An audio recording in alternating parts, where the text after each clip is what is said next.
You're with Julian on the Brown Note, and finally a review of the latest album by Clipse. So I am an old head when it comes to rap music. I think stuff like Drake and J. Cole and Travis Scott is for children. So Clipse were a duo from the first decade of the century. Pusha T and Malice, Terence Thornton. And so Gene Malice and Terence Thornton, two brothers. Terence Thornton known as Pusha T and Gene known as Malice or No Malice in later years. Released, what was their first album? Lord Willing in 2002, which was a superb album. And they became synonymous with these some artists can go off in any direction and change focus with each project and so on, but they became known for doing the opposite, which was boxing themselves into this tiny square, which was doing coke raps about being coke dealers and so on. And it was then, okay, we've set these parameters, which are very narrow. How much can we do within the confines of this lyrically? And that was the masterclass of what they were able to do, using it to focus on just about anything they wanted.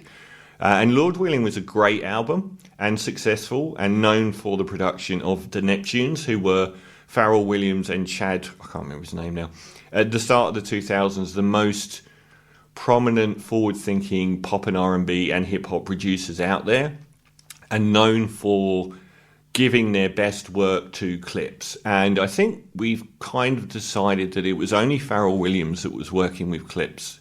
It wasn't both of them. And the Neptunes fell out a decade ago, I think. After that, the band fell into record label hell because their label got bought, I think, by another one, and they got put on the back burner. And that's when they became, as much as any other artist, synonymous with launching the notion of the mixtape. We are going to release music, and the label can go to hell because we're not charging for it. So we're not going to pay anyone for any samples. We're not going to give anything to our record label. We're just going to make an album. And they released the We Got It For Cheap series, which was We Got It For Cheap 2 is often regarded as the greatest mixtape of all time, as a stopgap between Lord Willing and then Hell Have No Fury in 2006. I've put a review online on this channel and given it a 10 out of 10. It's, I think, the best rap album this century. They don't do music where there's going to be 4 or 5 bangers on a 20-track rap album. It's more that every track is in the perfect place, and even nearly 20 years of listening to that album, it still sounds as good or better each year I listen to it, which I do every year. And that's the kind of music they make. It's music for old heads a lot as well. So Malice went on to become No Malice after that. So Till the Casket Drops in 2009 was a bit of a misfire. A commercial rag bag album that no one really liked. And around that time, the blurring of the lines between them being real coke dealers, or as Drake would point out in his many feuds with Pusha T since, fake drug dealers. It looked a lot like they were definitely involved in some shady stuff, because their manager ended up around this time being convicted in a multi-million dollar, $30 million coke dealing conspiracy and given a very long sentence. He might even be due for release, actually, but I think like 30 years inside. And the band seemed to run off in different directions. So Malice ended up becoming a born-again Christian and recording music as No Malice, and Pusha T ended up becoming a solo artist that took a long time to realize his potential. He released some strong solo albums that were very long and perhaps not as good as the best of Clipse, and quite, I think, latently quite boring. I don't think people went back to them much. But then he released Daytona. So Kanye West made Pusha T the head of his record label for many years and produced a 28-minute album called Daytona, I think around 2018, something like that, which was an absolute masterpiece and did set the rap world on fire. Exactly what was missing, this laser focus.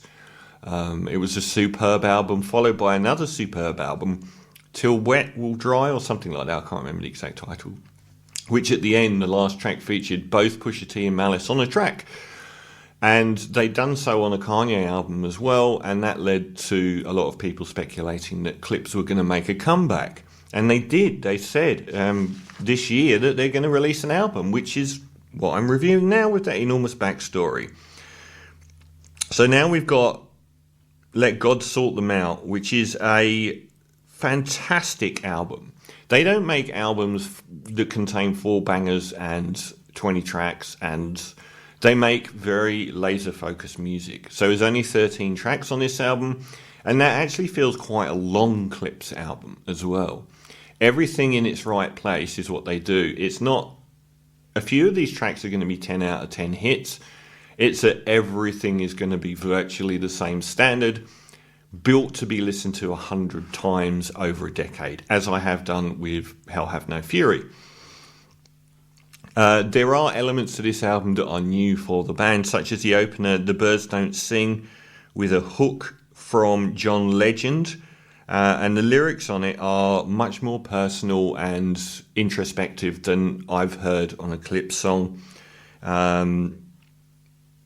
So he talks, both of them take turns in verses, and they talk about the deaths of their mother and father in quite powerful ways.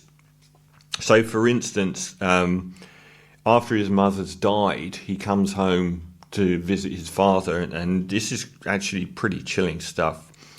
Your car was in the driveway, I knew you were home. By the third knock, a chill ran through my bones. The way you miss mama, I guess I should have known. Chivalry ain't dead. You ain't let her go alone. It's pretty potent stuff, and the Pharrell production is like these piano chords left hanging in the air with some strings on it. I thought the John Legend vocal was a little bit schmaltzy, but it's grown on me. And they're very well known for the density of their lyrics and multiple meanings of words. And there's a very strong element of what their parents brought to them, which is, precision, planning, exactness, discipline. Stuff that's always apparent in Clipse's music. Here the brothers are saying that has come from their parents.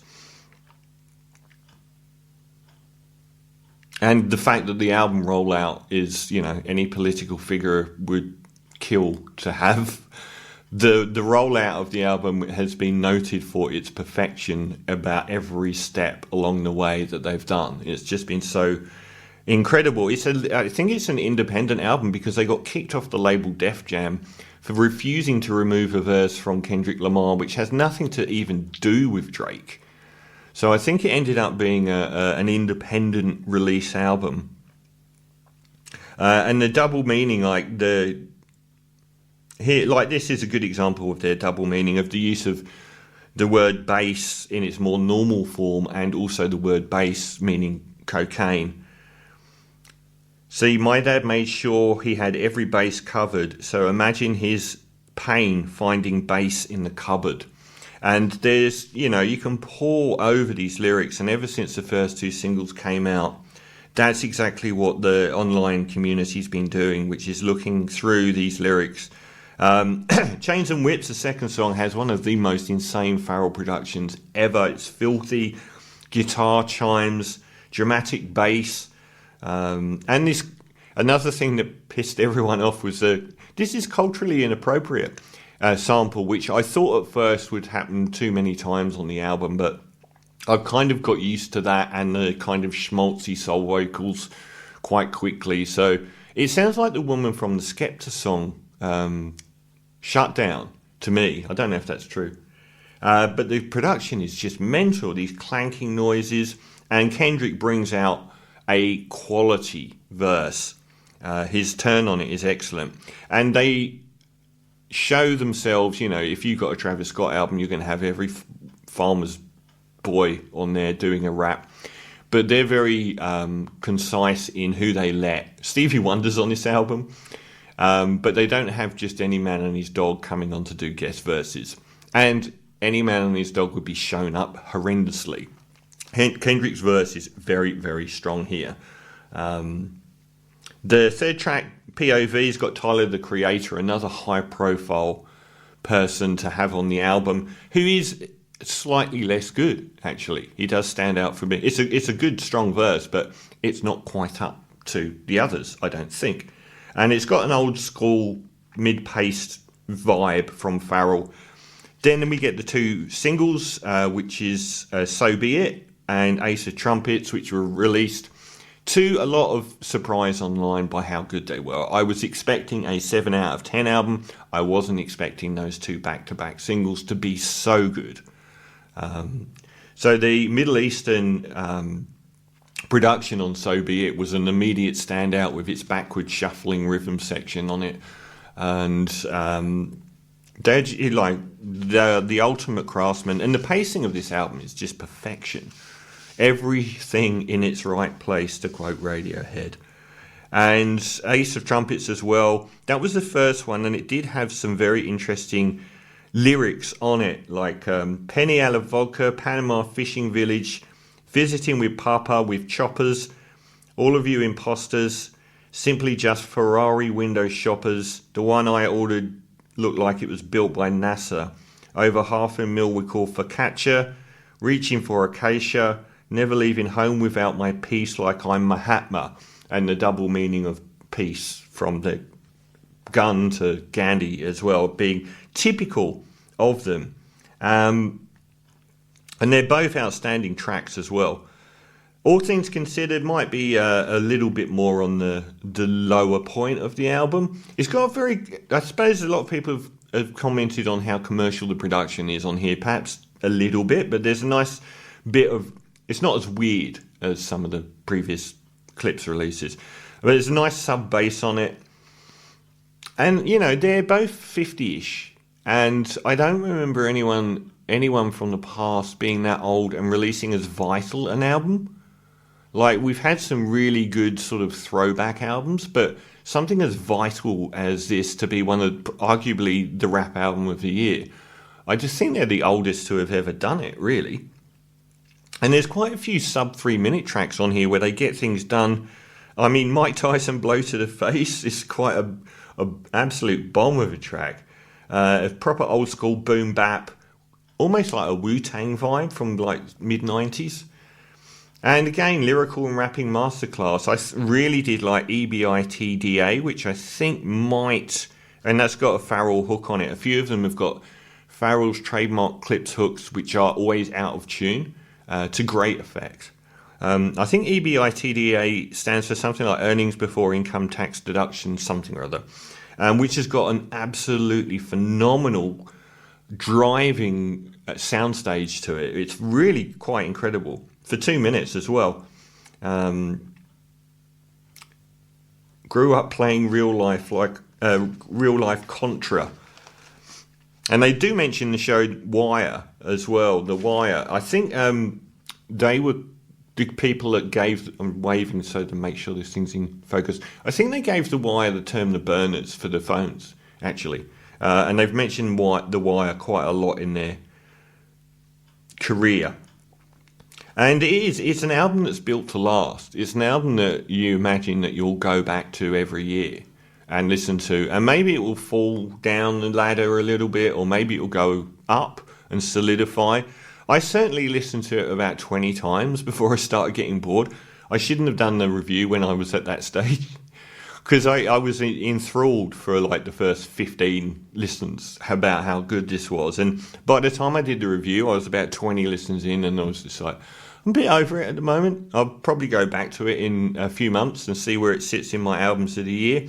So there are coke raps. I think like Inglourious Bastards is a coke rap. And they do lean back into their old thing. And Malice is standing out as Christian Malice is probably even more evil than Malice originally. He's been absolutely clinically destructive on these releases. And, the whole thing is just, there's some nice heavy synth bass, which is what the Neptunes and Clipse were known for around tracks like Trill, which I wish there was a bit more of. Closed Casket, 'Cause I'm Only Sicking You With Wolves. And then we get a bookend to that opening track, which is another hymnal one, with a big hook on it as well, featuring Pharrell. I was just looking for the one that features Stevie Wonder. I wasn't sure which one he was on. So yeah, this is a fantastic album, which I'm reviewing at the wrong point because I did absolutely think it was spectacular. And I think I've overdone it, like watching Goodfellas 5 times in a row. It's just like, I can't do this anymore.